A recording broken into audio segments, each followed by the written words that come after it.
सुबह की हल्की धूप आंगन में फैल रही है। आरव झुककर सावरी की रस्सी खोलता है। वक्त ने उसे जल्दी बड़ा कर दिया था। अब उसकी छोटी सी दुनिया में बस बहन मीरा, भाई छोटू और ये 2 गायें सावरी और चंदा ही थीं। चलो सावरी, आज जरा यहीं आसपास रहेंगे। कल तुम दोनों को बहुत दूर ले गया था, शाम तक थक गई थी। और तू तो कल से ढंग से खा भी नहीं रही, ऐसे चलेगा क्या? तभी अंदर से पायल की हल्की आवाज आती है और मीरा बाहर आती है। भैया, तुम रोज ऐसे ही सुबह सुबह निकल जाते हो। कभी लगता है जैसे तुम्हें आराम करना ही नहीं आता। आराम कर लिया तो दिन भर का इंतजाम कौन करेगा मीरा? मीरा कुछ पल आरव को देखती रहती है, जैसे उसके चेहरे पर लिखी थकान पढ़ने की कोशिश कर रही हो। तभी अंदर से आधी नींद में छोटू बाहर आता है और आंगन में रुक जाता है। भैया, सुबह सुबह फिर से तुम्हारी पंचायत शुरू हो गई इन दोनों के साथ। पंचायत नहीं, ये मेरी आदत है छोटू। दिन शुरू करने से पहले अगर इनसे थोड़ी बातें कर लूं तो मन शांत रहता है। सच बताऊं, कभी कभी लगता है तुम हमसे ज्यादा इन्हें प्यार करते हो। ऐसा कुछ नहीं है छोटू, तुम सब एक ही तो हो मेरे लिए। बस फर्क इतना है, तुम बोल कर जताते हो, ये चुप रहकर। भैया, अब जल्दी जाओ और जल्दी लौटना। आज चूल्हे पर तुम्हारी पसंद की खिचड़ी बनाऊंगी। हाँ, निकलता हूँ, नहीं तो सबके घर दूध पहुँचाने में देर हो जाएगी। भैया, आज मुझे भी ले चलो ना, घर में बैठकर क्या करूँगा? तू जाएगा तो मीरा अकेली रह जाएगी। घर भी देखना होता है छोटू। अब मैं चलता हूँ, तुम दोनों अपना ध्यान रखना। सुबह की हल्की हवा चल रही होती है। आरव सावरी और चंदा को साथ लेकर गांव से बाहर चराने के लिए निकल जाता है। कच्चे रास्ते पर हल्की धूल उड़ रही थी। सावरी और चंदा आराम से घास चरते हुए आरव के पीछे चल रही थी। तभी सामने से उसके कुछ पुराने दोस्त आते दिखाई देते हैं, राघव, मोहन और जीतू। अरे ओ आरव, अभी तक यही काम चल रहा है? कब तक इन गायों के पीछे पीछे घूमता रहेगा? जिंदगी में कुछ बड़ा सोच। हमें देख, शहर में काम करते हैं, पैसे कमाते हैं, और तू अभी भी यहीं अटका है। ये सुनकर आरव की नजर अनजाने में जमीन पर टिक जाती है। कदम धीमे पड़ जाते हैं। भाई, काम तो काम होता है, इसमें छोटा बड़ा क्या? तुझे अपने भाई बहन की भी चिंता नहीं? उनके लिए कुछ बड़ा करने का सोच। और हम तो बस तेरे भले के लिए कह रहे हैं। मुझे पता है, पर मेरी मजबूरी तुम्हें छोटी लग सकती है। मेरे लिए वही सबसे बड़ी जिम्मेदारी है। आरव कुछ देर वहीं खड़ा रहता है। चेहरे पर हल्की उदासी है, पर आंखों में एक शांत जिद भी। वो सावरी और चंदा की तरफ देखता है, फिर बिना कुछ कहे आगे बढ़ जाता है। दोपहर की तेज धूप घर के अंदर तक फैलाई थी। मीरा चूल्हे के पास बैठी दाल पर नजर रखे थी। छोटू पास में लकड़ियां तोड़ रहा था। घर में शांति थी। तभी दरवाजे पर जोर की दस्तक हुई। दरवाजा खोलो, कोई है अंदर? मीरा घबरा कर उठी। छोटू उसके साथ दरवाजे तक आया। दरवाजा खुलते ही सेठ बिना पूछे अंदर आ गया। आरव कहाँ है? भैया, गायों को चराने गए हैं, अभी तक लौटे नहीं। तुम्हारे भैया ने मुझसे पैसे उधार लिए थे, महीनों हो गए। अब हिसाब बराबर करने आया हूँ। भैया ने कहा था थोड़ा समय और मिल जाए तो वो सब चुका देंगे। समय? समय से मेरा पैसा वापस आएगा क्या? या ये दीवारें बेच कर दोगे? आप बैठ जाइए, भैया आते ही होंगे, आप उनसे बात कर लीजिए। मुझे बैठना नहीं है। सुन लो दोनों, अगली बार आया ना तो खाली हाथ नहीं जाऊंगा। जो दिखेगा उठा ले जाऊंगा। गायें हों या घर का सामान, मुझे फर्क नहीं पड़ेगा। इतना कहकर वो गुस्से में बाहर निकल जाता है। घर के अंदर फिर सन्नाटा फैल जाता है, लेकिन अब हवा में डर साफ महसूस होता है। शाम का हल्का अंधेरा धीरे धीरे फैल रहा था। आरव सावरी और चंदा के साथ आंगन में दाखिल हुआ। उसने देखा कि मीरा और छोटू चुपचाप बैठे हुए हैं। उनके चेहरों पर एक हल्की उदासी थी, क्या हुआ? आज तुम दोनों इतने चुप क्यों हो? भैया, आज हमारे घर पर सेठ रामलाल आए थे और वो बहुत गुस्से में थे। सेठ रामलाल? उन्होंने क्या कहा? वो हमें धमकी दे रहे थे भैया। कह रहे थे कि अगर आपने जल्दी पैसे नहीं लौटाए तो वो घर का सामान उठा ले जाएंगे। यहाँ तक कि गायों को भी ले जाने की धमकी दी। पर वो सच में सावरी और चंदा को ले गया तो? जब तक मैं जिंदा हूँ कोई उन्हें हाथ भी नहीं लगा सकता। अब हम क्या करेंगे भैया? मीरा, छोटू, तुम दोनों परेशान मत हो। मैं अभी जाकर बात करके आता हूँ। तुम दोनों घर संभालो। मीरा ने चुपचाप सिर हिला दिया। उसकी आंखों में डर अब थोड़ा कम था और भरोसा थोड़ा ज्यादा। आरव सीधे सेठ रामलाल के घर के लिए निकल पड़ता है। थोड़ी दूर चलने के बाद गांव के बीचों बीच सेठ रामलाल का बड़ा पक्का मकान दिखने लगा था। आरव कुछ पल दरवाजे के सामने खड़ा रहा, फिर उसने मुट्ठी बांधी और दरवाजा खटखटा दिया। थोड़ी देर में सेठ रामलाल बाहर आता है, आंखों में सख्ती, चेहरे पर घमंड। अरे, कर्जदार खुद चलकर आ गया, क्या बात है? सेठ जी, आपसे 2 मिनट बात करनी थी। बात? पैसे लाए हो या फिर वही पुरानी दया की कहानी सुनाने आए हो? पैसे अभी पूरे नहीं हैं, लेकिन मैं आपको भरोसा दिलाता, कुछ समय में सब चुका दूंगा। सेठ का चेहरा सख्त हो गया। वो एक कदम आगे बढ़ा। तुम लोगों का यही तो रोग है आरव। कर्ज लेते वक्त बड़े वादे, लौटाने के वक्त खाली हाथ। बस थोड़ा समय और दे दीजिए, मैं मेहनत कर रहा हूं। आपका एक एक रुपया चुका दूंगा। समय? तुम्हें बहुत समय मिल चुका है। अब सुन लो साफ साफ, तुम्हारे पास 1 महीना का समय है, इससे ज्यादा नहीं। धन्यवाद सेठ जी, मैं वादा करता हूं एक एक पैसा चुका दूंगा। आरव चुपचाप सिर हिलाकर वहां से लौट गया। अब उसके पास सिर्फ 1 महीना था। रात काफी हो चुकी थी। घर में सन्नाटा था। दीवार पर टंगी लालटेन की धीमी रोशनी कमरे में हल्की परछाइयां बना रही थी। आरव खाट पर बैठा चुपचाप कहीं खोया हुआ था। चेहरा शांत, पर आंखों में गहरी चिंता साफ दिख रही थी। तभी मीरा धीरे से उसके पास आई। भैया, आप कब से ऐसे चुप बैठे हैं? क्या सोच रहे हैं? कुछ नहीं मीरा, बस आज थोड़ी थकान महसूस हो रही है। सेठ रामलाल से क्या बात हुई, आपने हमें बताया ही नहीं। कोई खास बात नहीं थी, तुम दोनों बेकार में चिंता करोगे इसलिए नहीं बताया। भैया, घर की परेशानी हमसे छुपाइए मत, हम समझ सकते हैं। उसने 1 महीने का समय दिया है, उसके बाद अगर पैसे नहीं दिए तो वो कोई रियायत नहीं करेगा। इतने पैसे 1 महीने में कैसे होंगे भैया? वही सोच रहा हूँ मीरा। कुछ पल चुप्पी रही, फिर मीरा हिचकिचाते हुए बोली, भैया, मैं पूरे दिन घर में ही रहती हूँ। अगर मैं किसी के यहाँ काम करना शुरू कर दूँ तो? नहीं मीरा, इसकी कोई जरूरत नहीं है। जब तक मैं हूँ तुम्हें किसी के घर काम करने की जरूरत नहीं पड़ेगी। मीरा चुप हो गई। उसने पहली बार आरव की आवाज में वो दृढ़ता महसूस की जो हर हाल में अपने परिवार को बचाने के लिए तैयार थी। सुबह की हल्की रोशनी फैल चुकी थी। आरव सावरी और चंदा को चारा देकर दूध की बाल्टी उठाता है और बाहर निकलने लगता है। तभी मीरा और छोटू सामने आ जाते हैं।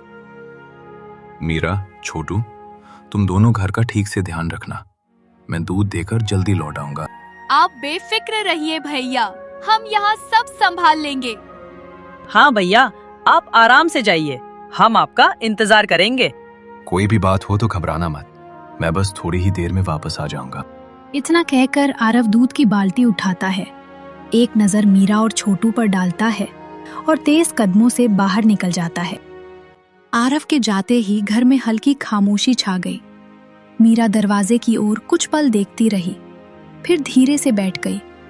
छोटू भी उसके पास आकर बैठ गया।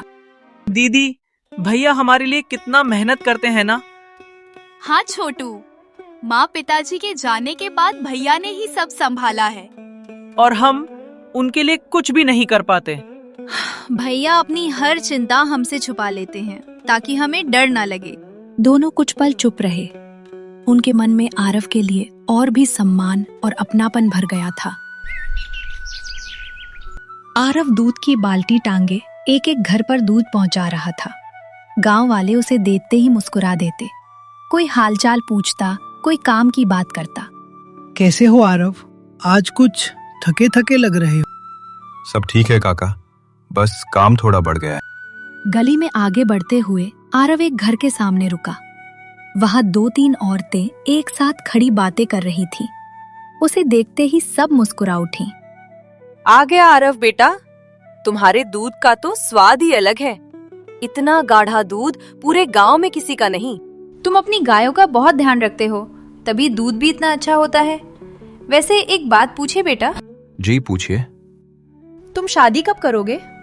अब तो तुम्हारी उम्र भी हो गई है, कभी अपने बारे में भी सोच लिया करो।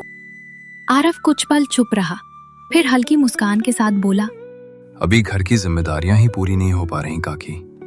अपने बारे में सोचने का समय कहाँ है। जिम्मेदारियां तो चलती रहेंगी बेटा, जिंदगी भी साथ साथ जीनी पड़ती है। आप सही कह रही हैं, पर अभी मेरे भाई बहन की जिम्मेदारी मेरे ऊपर है काकी। पहले उन्हें संभाल लूं, फिर अपने बारे में सोचूंगा। औरतों के चेहरे पर उसकी बात सुनकर एक समझ भरी खामोशी आ गई। इतना कहकर वो आगे बढ़ गया, पर औरत की बात उसके मन में कहीं अटक गई। दूध बांटकर लौटते समय रास्ता आज कुछ लंबा लग रहा था। धूप हल्की थी, पर आरव के कदम भारी थे।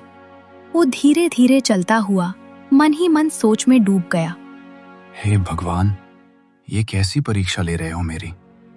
बस 1 महीना दिया है सेठ ने। इतने कम समय में मैं उसके पैसे कैसे चुका पाऊंगा। मेरी जिंदगी आखिर किस राह पर जा रही है, समझ ही नहीं आता। हर दिन एक नई चिंता लेकर खड़ा हो जाता है। गहरी सांस लेते हुए वो घर की ओर बढ़ता रहा, मन में उलझन और जिम्मेदारियों का बोझ लिए। अगली सुबह आरव अपनी दोनों गायों को लेकर चराने निकल पड़ा। रास्ता शांत था, हवा हल्की चल रही थी। आज तुम्हें अच्छी हरी घास खिलाऊंगा। चलो आज जंगल की तरफ चलते हैं। वहां की घास तुम्हें सबसे ज्यादा पसंद है ना? आज पेट भर कर खाना। कच्चा रास्ता धीरे धीरे पेड़ों से घिरने लगा। धूप पत्तों के बीच से छनकर नीचे गिर रही थी। आरव सावरी और चंदा को लेकर जंगल के अंदर पहुंच गया। थोड़ी दूर घनी हरी घास फैली थी। दोनों गायें तुरंत घास चरने लगी। लो, तुम्हारी मनपसंद जगह आ गई, आराम से खाओ। पास ही एक बड़ा पेड़ था। आरव उसकी छाया में जाकर बैठ गया, पीठ तने से टिकाकर। उसने गहरी सांस ली। यहाँ का वातावरण कितना शांत है। यहाँ आकर लगता है जैसे सारी भागदौड़ कुछ देर के लिए रुक गई हो। कुछ समय यूं ही बीत गया। हवा की सरसराहट और पत्तों की हल्की आवाज के बीच आरव की आंख लग सी गई थी। अचानक उसे एहसास हुआ, सावरी और चंदा पास नहीं है। अरे सावरी, चंदा, कहाँ चली गई तुम दोनों? वो इधर उधर देखने लगा। थोड़ी दूर घनी झाड़ियों के पास दोनों गायें घास चरती दिखी। ज्यादा दूर मत जाना, यहीं आसपास रहो। सुन रही हो ना तुम दोनों? वो वापस पेड़ की तरफ मुड़ा। तभी उसे प्यास का एहसास हुआ। गला सूखने लगा था। उसने आसपास नजर दौड़ाई। पेड़ों के झुरमुट के बीच उसे पानी की हल्की चमक दिखाई दी। लगता है उधर कोई तालाब है, मुझे चलकर देखना चाहिए। वो उस दिशा में बढ़ा। पास पहुंचकर देखा, छोटा सा तालाब, बिल्कुल शांत। पेड़ों की परछाइयां उसमें स्थिर पड़ी थीं। वो घुटनों के बल बैठा और हथेलियां पानी की ओर बढ़ाई।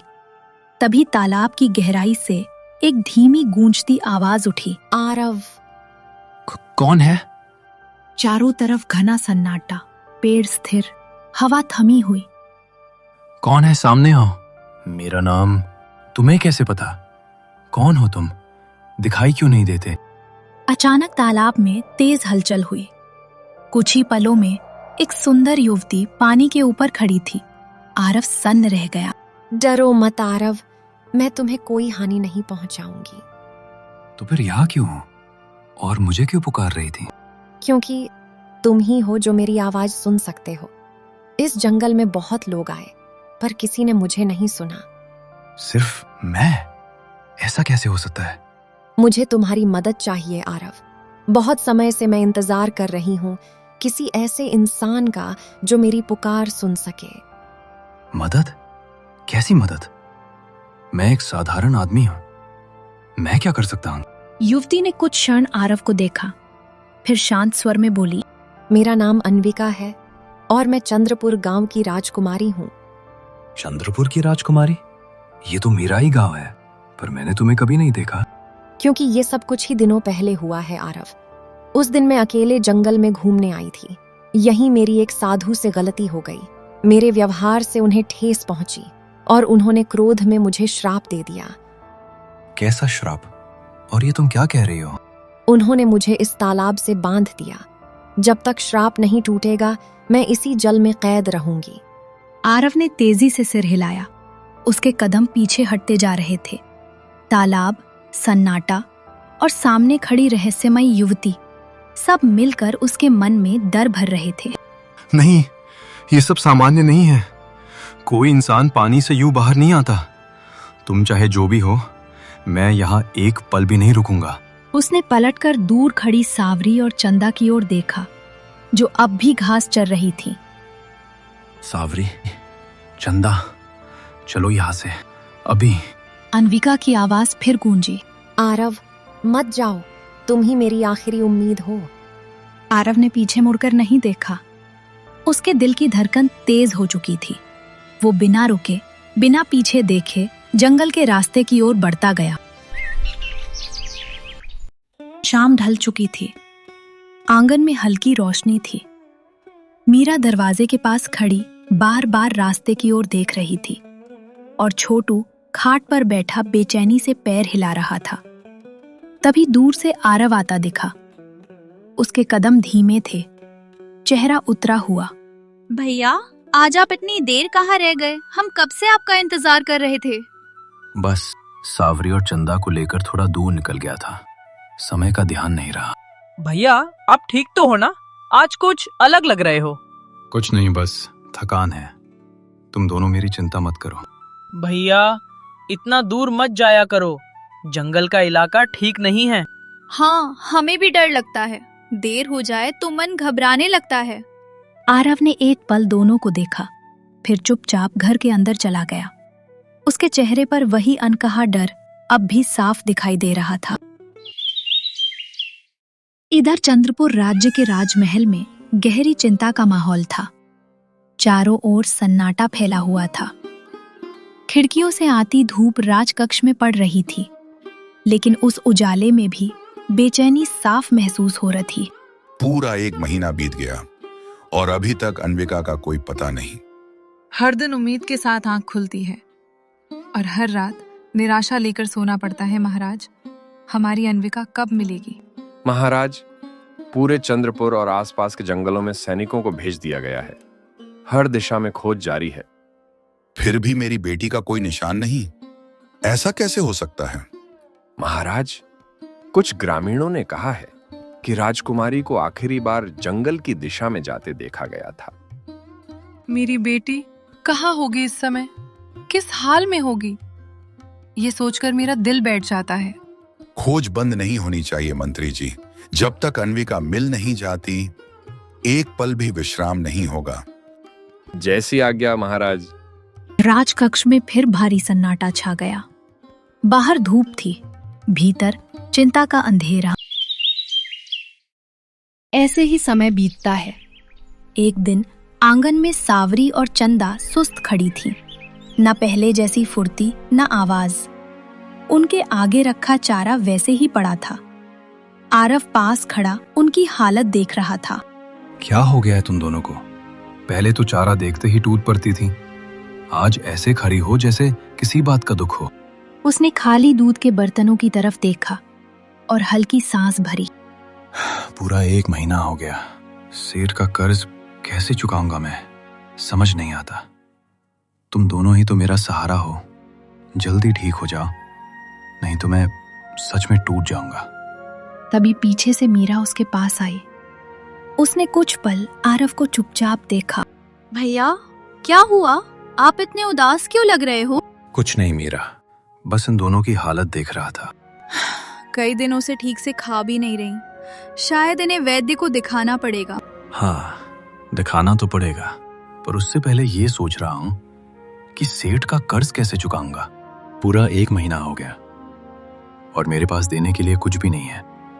दूध भी नहीं हो रहा, घर का खर्च भी मुश्किल से चल रहा है। सब ठीक हो जाएगा भैया, आप इतना मत सोचो। सोचूं भी ना तो क्या करूं मीरा, जिम्मेदारियां अपने आप याद दिला देती हैं। आरव ने एक बार फिर सावरी और चंदा की ओर देखा। उनकी बुझी आंखें उसके दिल पर बोझ बन रही थीं। मीरा, मैं अभी वैद्य जी को बुला कर लाता हूँ, देर नहीं करनी चाहिए। आरव बिना कुछ और कहे घर से निकल पड़ा। उसके कदम तेज थे लेकिन मन भारी।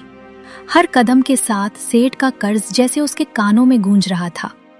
तभी सामने से गांव का रामू हाफता हुआ आता दिखा। अरे आरव, जरा ठहरो।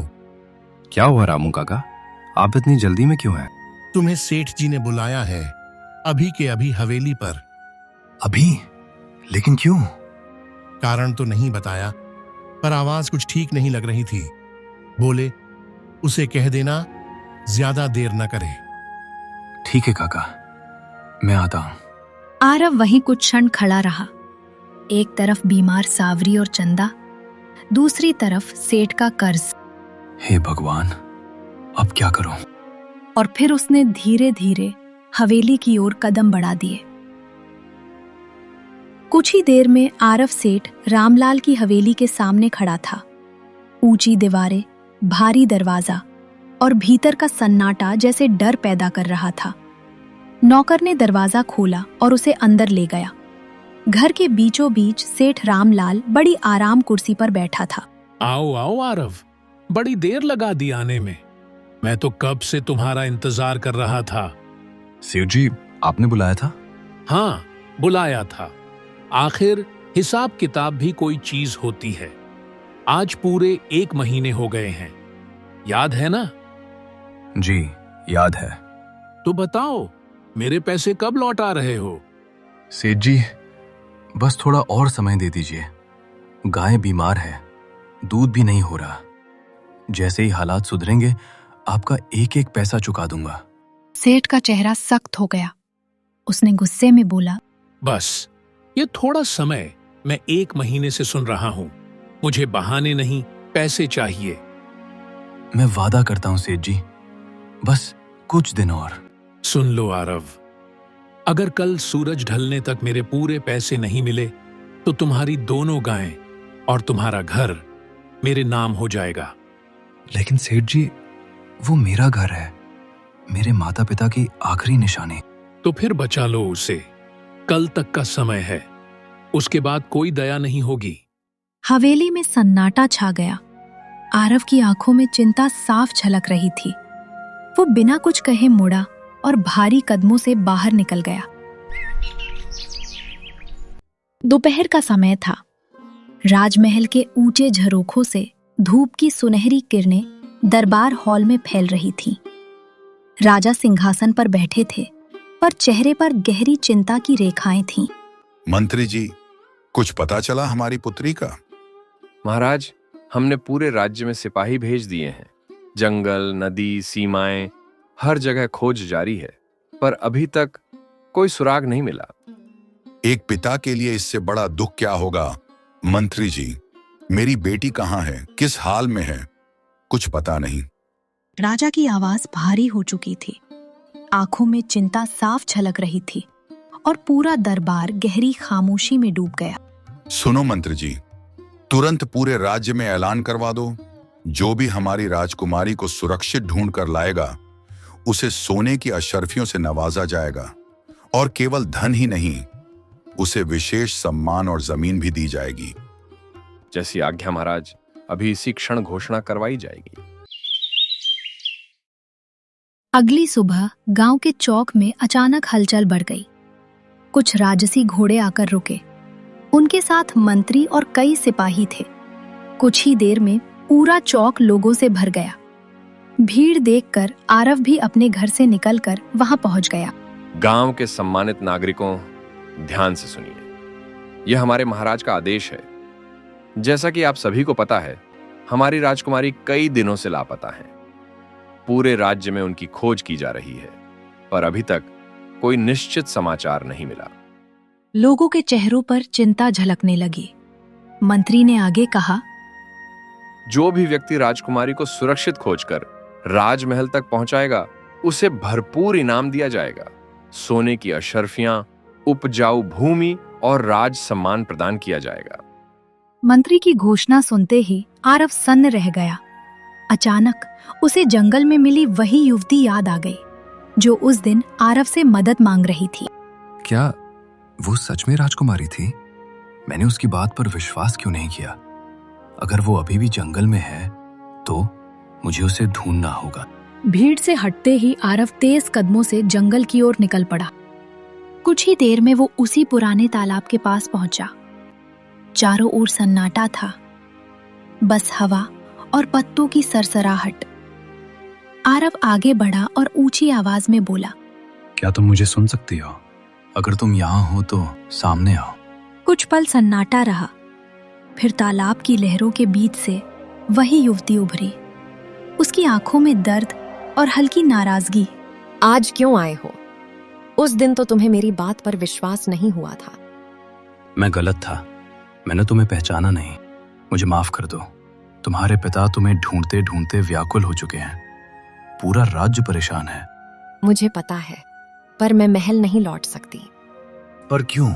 मैं शापित हूँ, इस तालाब से बंधी हुई हूँ। जब तक कोई सच्चे मन से मेरी सहायता कर अपने स्वार्थ को त्याग कर एक वचन पूरा नहीं करेगा, मैं मुक्त नहीं हो सकती। मैं तुम्हारी किस प्रकार से सहायता कर सकता हूँ, मुझे बताओ। तुम्हें बिना किसी लालच के इस तालाब के जल से 3 दीप जलाकर ईश्वर से मेरे लिए प्रार्थना करनी होगी। अगर तुम्हारा मन सच्चा हुआ तो बंधन टूट जाएगा। अगर तुम्हारे मन में स्वार्थ की एक भी रेखा हुई तो दीप बुझ जाएंगे। आरव ने तालाब किनारे से 3 दीप उठाए। एक एक कर उसने उन्हें जलाया और तालाब के किनारे सजा दिया। हे प्रभु, मेरे लिए कुछ मत देना, बस राजकुमारी को इस शाप से मुक्त कर दीजिए, यही मेरी प्रार्थना है। कुछ पल सन्नाटा रहा, हवा थम गई। अन्विका के पैरों का अदृश्य बंधन टूट गया और वो पहली बार पूरी तरह किनारे आ खड़ी हुई। अन्विका की आंखें नम हो गईं। तुमने बिना किसी स्वार्थ के मेरी मुक्ति मांगी, मैं तुम्हारा यह उपकार कभी नहीं भूलूंगी। चलो, अब तुम्हें तुम्हारे घर पहुंचा देते हैं। दोनों शांत जंगल की पगडंडी पर साथ साथ राजमहल की ओर बढ़ गए। महल के विशाल द्वार सामने थे।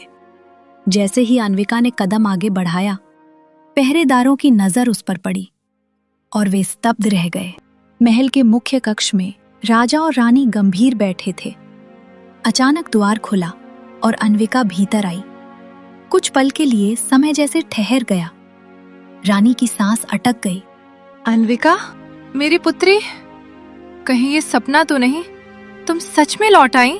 माता, मैं सच में लौट आई हूँ। बेटी, इतने दिनों तक तुम कहाँ थी? हमने सैनिक चारों दिशाओं में भेज दिए, जंगल, नदी, पहाड़, पर तुम कहीं नहीं मिली। बेटी, तुम्हारे साथ हुआ क्या था? पिताश्री, उस दिन मैं अकेले जंगल के तालाब तक चली गई थी। वहां एक साधु तप कर रहे थे। मुझसे अनजाने में उनकी साधना भंग हो गई। क्रोधित होकर उन्होंने मुझे शाप दे दिया कि मैं उसी तालाब के जल से बंधी रहूंगी जब तक कोई निस्वार्थ मन से मेरी मुक्ति के लिए प्रार्थना न करे। फिर उसने आरव के वहां आने, उसके बिना किसी स्वार्थ के उसकी सहायता करने की पूरी घटना विस्तार से सुना दी। कैसे उसकी सच्ची नीयत के कारण शाप टूट गया और वो मुक्त हो सकी। युवक, तुमने केवल हमारी पुत्री ही नहीं, हमारे जीवन का प्रकाश लौटाया है। महाराज, मैंने तो केवल अपना कर्तव्य निभाया है। ऐसा निस्वार्थ हृदय दुर्लभ होता है। आज से तुम्हारा हर दुख हमारा दुख है और तुम्हारी हर खुशी हमारी खुशी। राजा ने मंत्री की ओर मुड़कर कहा, घोषणा की जाए, इस युवक को स्वर्ण मुद्राएं, उत्तम वस्त्र और रहने हेतु भूमि प्रदान की जाए और आज से यह हमारे राज्य का सम्मानित अतिथि रहेगा। जैसी आज्ञा महाराज। राजा से मिला धन पाकर आरव सबसे पहले सेठ का पूरा कर्ज चुका देता है। सालों की चिंता एक ही दिन में खत्म हो जाती है। घर लौटने पर मीरा और छोटू खुशी से झूम उठते हैं। अब तीनों सुकून और सम्मान के साथ नया जीवन शुरू करते हैं।